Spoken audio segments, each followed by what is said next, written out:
Assalamualaikum warahmatullahi wabarakatuh. Perkenalkan, nama saya Diki Iswandi, NPM 2235 dari kelas 7A Digital Forensik. Di sini saya akan mereview jurnal yang berjudul Digital Forensic Investigation for Non-Volatile Memory Architecture by Hybrid Evaluation based on ISO IEC 27037 2012 and NIST SP886 Framework, yang ditulis oleh Bapak Rizky Akbar Ramadan, Bapak Panji Rahmat Setiawan, dan Bapak Dedi Haryadi. Langsung saja ke introduction. Jurnal ini membahas tentang pentingnya forensik digital dalam mengungkap tindak kejahatan yang melibatkan perangkat elektronik. Saat ini, hampir semua aktivitas manusia bergantung pada teknologi digital. Oleh karena itu, ketika terjadi kejahatan, barang bukti yang ditemukan seringkali berupa data digital. Data digital ini bisa tersimpan di media penyimpanan seperti hard disk, flash drive, memory card, and solid state drive. Media penyimpanan tersebut termasuk ke dalam kategori non-volatile,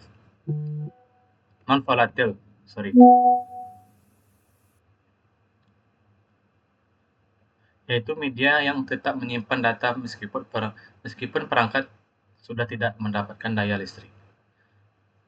Permasalahan utama dalam forensik digital adalah data sangat mudah berubah atau rusak jika tidak ditangani dengan prosedur yang tepat. Kesalahan sekecil apapun dalam proses penanganan barang bukti digital dapat menyebabkan hilangnya data penting dan merusak keaslian barang bukti di mata hukum.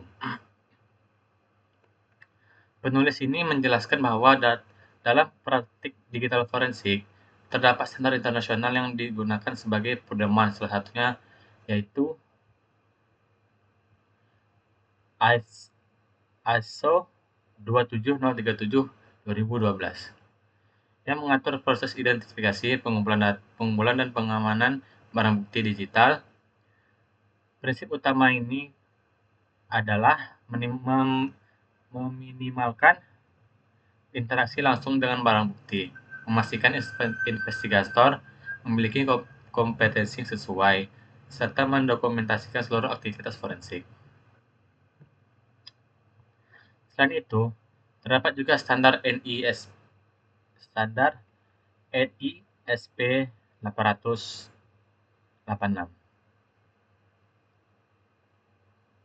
yang menjelaskan tahapan forensik digital secara lengkap, mulai dari pengumpulan barang bukti hingga membuat laporan.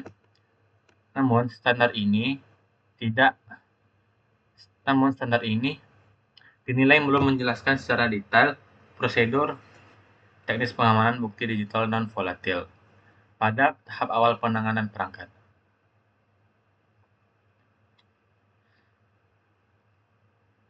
Lanjut yang kedua, research method.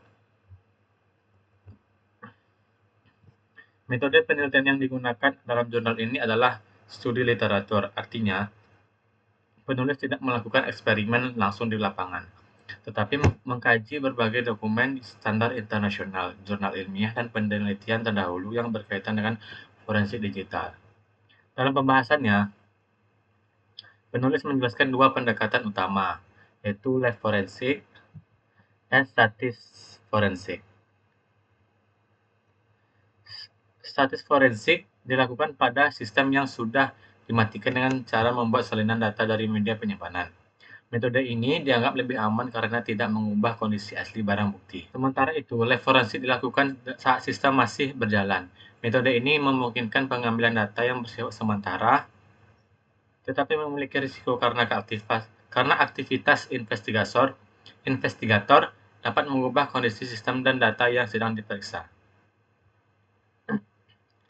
Karena fokus penelitian ini adalah media penyimpanan non-volatile, maka pendekatan yang lebih ditekankan adalah static forensik.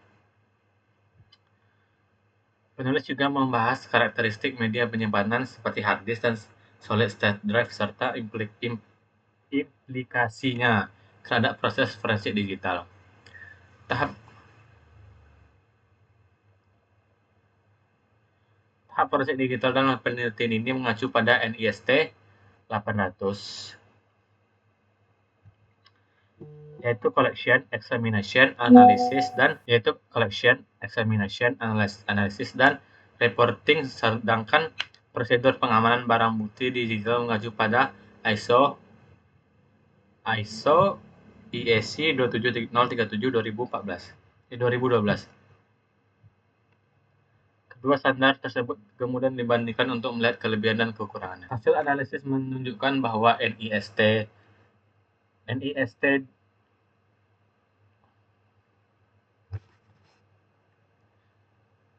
selanjutnya ke result dan analis. Hasil analis menunjukkan bahwa NIST SP886 dan ISO IEC 27037 2012 memiliki keunggulan di bidang yang berbeda. NIST SP886 sangat kuat dalam menjelaskan alur investigasi forensik digital secara menyeluruh, mulai dari pengumpulan barang bukti hingga penyusunan laporan. Namun, standar ini kurang memberikan penjelasan detail mengenai cara teknis mengamankan bukti digital non-volatil, terutama ketika perangkat berada dalam kondisi tertentu, seperti masih aktif atau tidak stabil. Sebaliknya, ISO IEC 27037 2012 memberikan panduan yang sangat rinci terkait proses pengamanan dan pengumpulan bukti digital. Standar ini mempertimbangkan berbagai faktor penting seperti ketergantungan perangkat terhadap sumber daya listrik, penggunaan enkripsi, kapasitas media penyimpanan, dan tingkat urgensi kasus, serta ketersediaan waktu dan personel. Selanjutnya ke conclusion. Kesimpulan dari jurnal ini adalah bahwa tidak ada satu standar forensik digital yang sepenuhnya sempurna. Jika digunakan secara terpisah, NIST SP886 dan ISO IEC 27037 2012 masing-masing memiliki kelebihan dan keterbatasan. Namun demikian, penulis juga menyampaikan bahwa framework ini masih memiliki keterbatasan karena belum diuji secara langsung oleh aparat penegak hukum. Oleh karena itu, penelitian lanjutan sangat diperlukan agar framework dapat diterapkan dan divalidasi dalam kasus nyata. Selanjutnya, jurnal kedua yang berjudul Digital Forensic Acquisition and Analysis on CCTV Digital Evidence Using Static Forensic Method Based on ISO IEC 27037 2014, yang ditulis oleh Bapak Rizky Akbar Ramadan, Ibu Desti Mualfah, dan Bapak Dedi Haryadi. Yang pertama, introduction. Jurnal ini membahas penerapan forensik digital dalam penanganan barang bukti berupa rekaman CCTV, yaitu closed circuit television. Sejak awal peradaban manusia, kejahatan selalu ada dan pembuktiannya bergantung pada barang bukti. Pada masa sekarang, perkembangan teknologi membuat pembuktian kejahatan tidak hanya bergantung pada barang bukti fisik, tetapi juga bukti digital. Salah satu bentuk bukti digital yang sering digunakan dalam proses hukum adalah rekaman CCTV. Rekaman ini dapat memberikan gambaran kejadian kriminal secara visual, namun dalam praktiknya, rekaman CCTV seringkali memiliki keterbatasan secara resolusi yang rendah, pencahayaan yang kurang, serta sudut pengambilan gambar yang tidak ideal. Hal ini membuat analisis visual menjadi sulit jika tidak menggunakan metode dan alat yang tepat. Penulis menjelaskan bahwa dalam forensik digital terdapat dua jenis barang bukti, yaitu barang bukti elektronik dan barang bukti digital. Barang bukti elektronik memiliki bentuk fisik seperti CCTV, hard disk, atau perangkat penyimpanan. Sementara itu, barang bukti digital seperti data yang diekstrak dari perangkat tersebut seperti file video, gambar, atau metadata. Oleh karena itu, penelitian ini bertujuan untuk menjelaskan praktik akuisisi dan analisis bukti digital CCTV menggunakan metode static forensik yang mengacu pada IOC IEC 27037 2000. Selanjutnya, method and material. Metode yang digunakan dalam penelitian ini adalah static forensik. Metode ini dilakukan dengan menganalisis barang bukti pada kondisi sistem yang tidak sedang berjalan. Pendekatan ini dipilih karena dianggap lebih aman dan menjaga keaslian dan integritas bukti digital. Selanjutnya ke research method. Penelitian ini membagi proses investigasi menjadi dua tahap, yaitu core acquisition and pre-acquisition. Core acquisition adalah tahap pengambilan dan pengolahan bukti digital. Pada tahap ini, dilakukan imaging terhadap media penyimpanan CCTV. Imaging merupakan proses menyalin data secara menyeluruh agar analisis dilakukan pada salinan data, bukan pada data asli.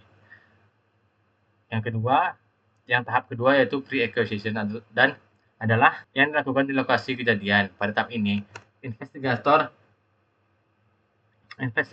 pada tahap pre-acquisition merupakan tahap awal yang dilakukan di lokasi kejadian. Pada tahap ini, investigator melakukan identifikasi terhadap sistem CCTV, konfigurasi perangkat, koneksi dengan media penyimpanan, serta perbedaan waktu pada sistem dengan waktu kejadian sebenarnya. Tahap ini menekankan pentingnya persiapan dan pengamanan awal sebelum data diambil. Research metodenya terbagi menjadi imaging, collection, analisis. Yang dianalisis ini menjadi metadata, multimedia tools, report, dan yang terakhir ada conclusion. Kesimpulan dari jurnal ini menyatakan bahwa tahap pre-acquisition dan core acquisition merupakan bagian yang sangat penting dalam investigasi forensik digital CCTV. Integritas dan keaslian bukti digital harus dijaga sejak pertama kali ditemukan, diakuisisi, dianalisis hingga dilaporkan sesuai dengan prinsip chain of custody. Keaslian bukti digital dapat dibuktikan secara teknis melalui perhitungan nilai hash. Selain itu, analisis bukti CCTV juga memerlukan dukungan alat multimedia dan untuk membantu memperjelas objek yang sangat sulit dianalisis secara visual akibat keterbatasan kualitas rekaman. Sekian dari saya, apabila ada kurang mohon dimaafkan. Wassalamualaikum warahmatullahi wabarakatuh.